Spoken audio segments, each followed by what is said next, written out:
Hello, my name is Dante Renee, and welcome to the 10 Room Bizarre YouTube page where I talk about films that I believe need to be talked about more, like tonight's film, 1975's Black Moon. Put out by the Criterion Collection. They have it on Blu-ray and DVD. There's a booklet inside. You know about Criterion. Barnes& Noble has sales sometimes. This is the back of it right here.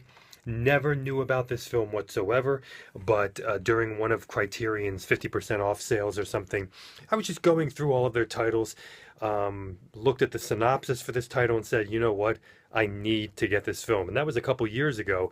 And then after some time, I eventually found a sale that was, the price went down on it because it was pretty expensive, and picked this one up and watched it for the first time late last night.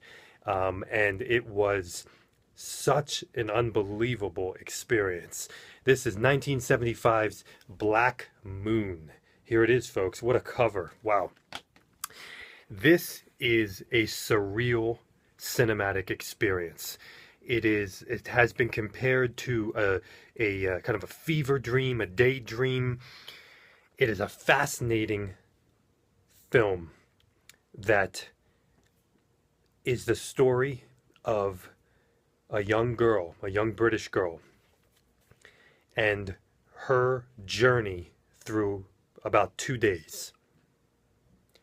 And that journey involves talking animals, insects, a mysterious mansion in the woods that holds mysterious people that some don't talk, some don't acknowledge her, and some do talk to her and change size. Breastfeeding, a war going on, wars between men and women, naked children, pigs. This is truly a wild, surreal cinematic adventure. Let's get into it. First and foremost, I think this film goes about 20 to 25 minutes in without dialogue. Yes, it's about 20, 25, maybe longer. No dialogue. No dialogue at all. And the film catapults you into this driving scenario with a vehicle that is high energy, very, very unnerving and very determined and very focused. And you're about to be enveloped into a story, and you start to come up with your own presumptions as to what you're about to embark on.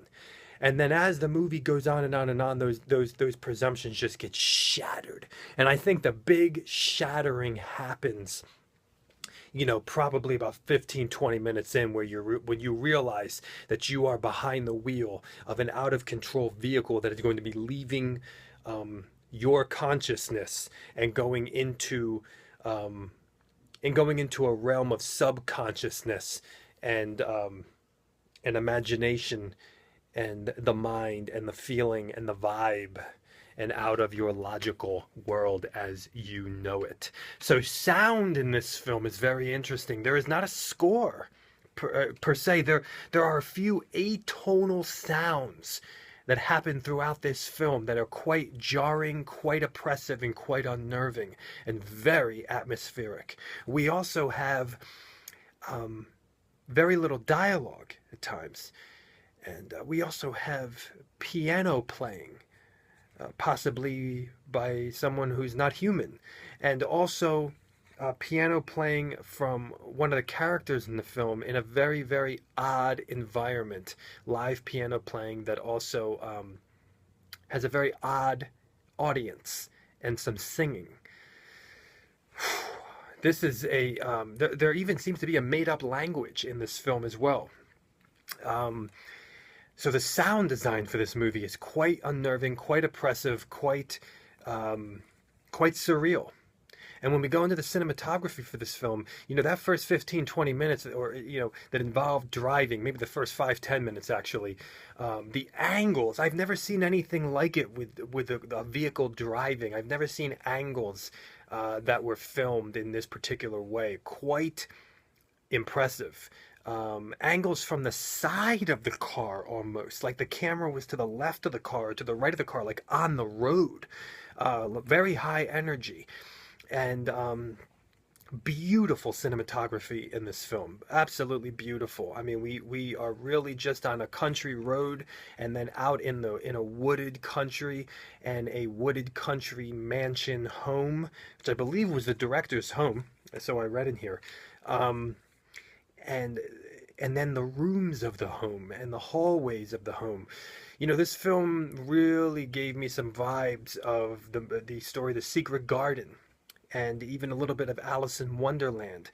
And I reviewed a film on this page, Valerie and Her Week of Wonders, recently, but this film even has more of that type of curious girl, Secret Garden, Alice in Wonderland, almost as if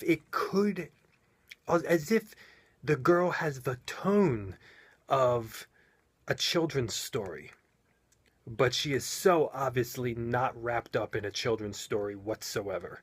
Black Moon here, okay? And as things envelop, things get very. This is a film that's filled with seemingly more and more bizarre situations and characters, and the way things mix and the way things don't seem to flow with each other. And it really reminds me of Alice in Wonderland, because as she is in this psychedelic adventure per se, and she's meeting all these strange characters, and none of it needs to make sense in Alice in Wonderland. But for some odd reason, when we get out of children's stories, everything needs to make sense. But in this film, things don't make sense, and we are operating on another level here, and it's fascinating, and it's quiet, and it's loud, and it's beautiful, and abrasive, and disturbing, yet enchanting, and mysterious. This mysterious home, these mysterious people, and then this mysterious girl that you're spending this movie with, the lead girl. Who is she? Where did she come from? What is this area that she's in? What is she driving from? How old is she? And then, of course, this home. Where is it? Who are the people in it? What are their backgrounds? What are their histories? What are these animals doing in this film? A unicorn? A real unicorn? And there's some very interesting sexual symbolism in this film, and then just some sexual situations in this film that are quite disturbing. Not sexual. I mean, there is no sex happening in the film, but sexual situations and involving animals, involving the breasts, childlike breastfeeding, but involving adults. An old woman, two mute children with the same name, and the same name as our lead character. When you're watching this film, it's like you're watching a foreign language. The situations are a foreign language. The characters are a foreign language. I'm not saying they speak in a foreign language. I'm saying they are a foreign language. When you watch this film, the story is a foreign language. The world is a foreign language. It is if you are Japanese and can only speak Japanese, and you are watching a film of America. I mean, this film truly makes you, the viewer, me, the viewer, lost in translation. That's a Sofia Coppola film. It truly makes you lost in translation. This is the definition of surreal. This is the definition of avant-garde, and it is an adventure. It is a journey. It is immersive. You can have all range of interpretations and feelings and emotional vibes from this film. You'll be moved and mystified and spooked. And as she gets through her first day in this film and the sun sets and it's nighttime, you feel you just feel something. You feel this atmosphere. You feel this mansion in the woods. You feel this area and this girl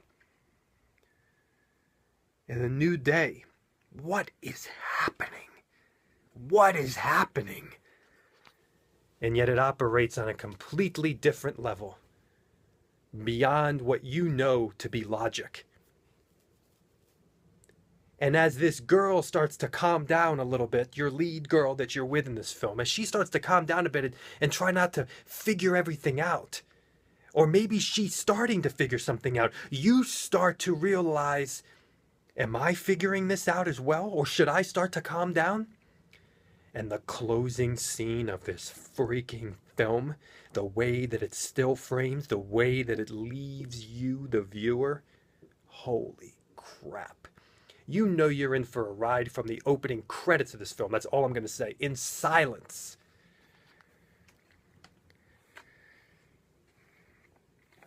Black Moon. Right here, folks. Put out by Criterion Collection. Blu-ray and DVD. The Blu-ray looks unbelievable. Never heard of this film before until I heard about Criterion making this film. That's it. Okay. 1975. Beautiful, evocative, subversive, transgressive, childlike, mysterious, dark, wondrous, interesting, and so very freaking weird. As David Lynch once said, something of the sort, I'm paraphrasing, why are we so accepting of our dreams not making sense? But as soon as something happens cinematically that doesn't make sense, we are all up in arms. Is this a film about coming of age or adolescent sexuality? It is a bizarre and bewitching trip down the rabbit hole, as it says on the back here. This is Black Moon 1975. Thank you so much for watching the 10 Room Bizarro YouTube page, where I talk about films that I believe need to be talked about more, like Black Moon.